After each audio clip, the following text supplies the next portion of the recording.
کیا ہے بھائی نے کیا سگریٹ پینا حلال ہے اور جائز ہے؟ دلیل سے وضاحت فرمائیں۔ عزیز بھائیو، تمباکو اور تمباکو کی جتنی بھی پروڈکٹس ہیں سب کی سب حرام ہیں، حقہ بھی، سگریٹ بھی، اور جو ہے نا وہ جس سپاری کے اندر تمباکو ہوتا ہے وہ بھی، اور یہ تمباکو والا پان بھی اور نسوار بھی، جو چیز بھی تمباکو کی بنتی ہے نا سب کی سب چیزیں حرام ہیں۔ حرام ہونے کی بڑی بڑی دو دلیلیں میں آپ کو دیتا ہوں، ویسے بہت ساری ہیں۔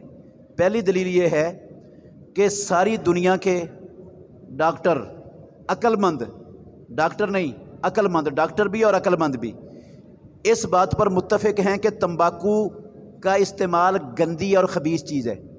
حتیٰ کہ تمباکو کو بنانے والے ہر پیکٹ پر لکھنے پر مجبور ہیں، خبردار تمباکو نوشی صحت کے لیے مضر ہے۔ ہر ڈبی پر لکھا ہوا کہ نہیں؟ ہر اشتہار پر سائن بورڈ کے نیچے لکھا ہوا ہے خبردار تمباکو نوشی صحت کے لیے مضر ہے، لکھا ہوا ہے نا۔ یہ دلیل ہے کہ سب کے نزدیک حتیٰ کہ بنانے والے بھی اس کو گندی چیز سمجھتے ہیں، اچھی چیز نہیں ہے۔ اور قرآن میں اللہ نے کہا، سورہ اعراف کی 157 نمبر آیت ہے، وَيُحِلُّ لَهُمُ الطَّيِّبَاتِ وَيُحَرِّمُ عَلَيْهِمُ الْخَبَائِثَ، میرا نبی ان کے لیے پاکیزہ چیزوں کو حلال کرتا ہے، گندی اور خبیث چیزوں کو حرام کرتا ہے، اور یہ بالاتفاق خبیث ہے۔ جو خبیث چیز ہے وہ کیا ہے؟ حرام ہے، اللہ کے نبی حرام کرتے ہیں، تو یہ بالاتفاق خبیث ہے۔ دوسری دلیل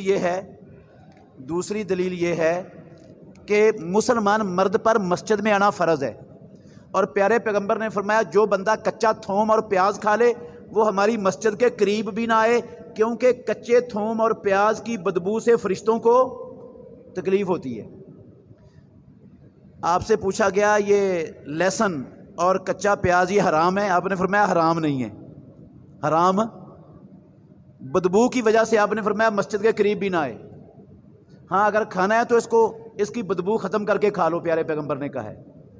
اچھا، جس کے بارے میں آپ نے کہا حرام نہیں ہے اس کو کھا کے تو مسجد میں نہیں آ سکتا، اور تمباکو کی بدبو جو تمباکو نوشی کرنے والا ہے یہ پیاز اور لہسن کی بدبو سے بھی زیادہ خطرناک ہے، زیادہ گندی ہے۔